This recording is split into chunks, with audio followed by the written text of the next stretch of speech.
Bonjour et bienvenue dans cette vidéo sur le signal radar. Le signal radar montre des live trades faits par des divers et variées stratégies de trading. Dans cette vidéo, nous allons voir comment nous pouvons identifier des trades intéressants et éventuellement même les copier ou faire des trades similaires.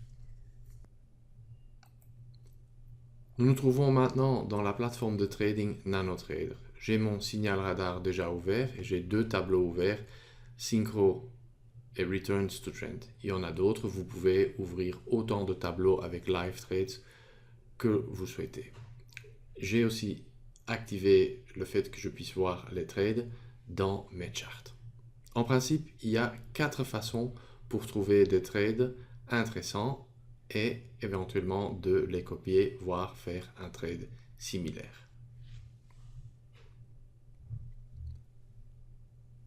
La première possibilité est de se limiter à une seule stratégie. C'est pas top, mais il se peut toujours que quelqu'un a une préférence pour une stratégie spécifique. Par exemple, ici dans ce tableau Returns to Trend, il y a plusieurs stratégies. Si je range en ordre alphabétique, je vois 3 fois l'instrument, donc 3 stratégies qui traitent cet instrument. Si j'ai une préférence, par exemple Fake Reversals, une bonne stratégie, je peux ranger en ordre alphabétique et je peux observer tous les trades qui sont faits par Fake Reversals. Il y a des tableaux aussi avec une seule stratégie, par exemple fait par des traders connus qui nous montrent leurs trades en temps réel dans la plateforme NanoTrader. La deuxième possibilité, c'est de se concentrer sur des instruments où au même moment, plusieurs stratégies ont des trades dans la même direction. Vous pouvez par exemple trier alphabétiquement et voir de long sur le EU Stocks. Ici c'est contradictoire, 3 shorts sur l'euro GBP. C'est peut-être déjà intéressant pour voir ce qui se passe là, etc. On a ici 4 longs sur le CAC 40. À nouveau, peut-être intéressant de voir et de faire éventuellement un trade similaire. Je peux également voir la même information dans mes charts. Ici, nous voyons sur le GBP USD 3 positions longues de stratégie. Je peux d'ailleurs cliquer dessus, ça me donne plus d'informations comme l'objectif, le target, quelle stratégie fait ce trade spécifique. Et je pourrais donc éventuellement aussi copier ce trade. En tout cas, il y a de l'anonymité, 3 longs. C'est pas l'idée ou ce n'est pas une bonne idée de faire un short maintenant sur le GBP USD.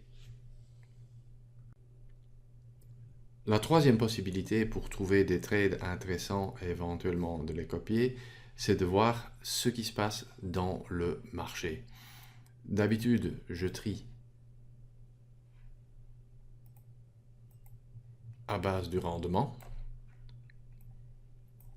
et ça me permet de vite voir ce qui se passe. Donc, long S&P, il n'y a pas d'autre ici, je ne le vois pas vraiment ici. D'ailleurs, vous pouvez ouvrir beaucoup plus de tableaux que j'ai, c'est encore plus intéressant. Long euro, short euro, contradictoire, mais long indice, long quelque chose contre yen, long quelque chose contre yen, long des indices Europe, long contre yen, short contre yen. Beaucoup de contradictions pour le moment, mais on voit quand même il y a certaines similarités, donc long sur les indices européens. Certains paires de devises, il y a aussi une consistance. Donc, on peut dire, je vais aller dans le même sens, en tout cas, je ne vais pas en contresens. La quatrième façon pour trouver des trades intéressantes, c'est de ne pas regarder le prix de l'instrument, mais c'est de regarder l'évolution du rendement de la position. Je peux faire ça en utilisant les mini-charts. Je fais mouse over sur la fourchette et nous voyons par exemple ici que le rendement sur ce trade-là qui a été ouvert vers 9 heures était au début positif, un petit peu négatif, à nouveau positif et maintenant on monte, il y a une accélération de la montée. Donc il s'agit de trouver des positions ouvertes avec un rendement qui de façon régulière va vers l'objectif, mais qui nous donne encore un peu de possibilité de capturer une partie de la distance entre le prix actuel et l'objectif. Ici par exemple, rendement positif, bien monté, maintenant un peu mouvement on va dire latéral, ça pourrait reprendre. En résumé, il y a donc 4 façons d'identifier des trades qui sont intéressants et éventuellement on peut donc les copier. Dans une autre vidéo, je vous montre comment vite identifier ces trades et comment vite les copier. Finalement, rappelons-nous que ici on est dans la NanoTrader avec la grande version du signal radar. Il existe également une version web et un app pour les mobile phones. Merci de votre attention.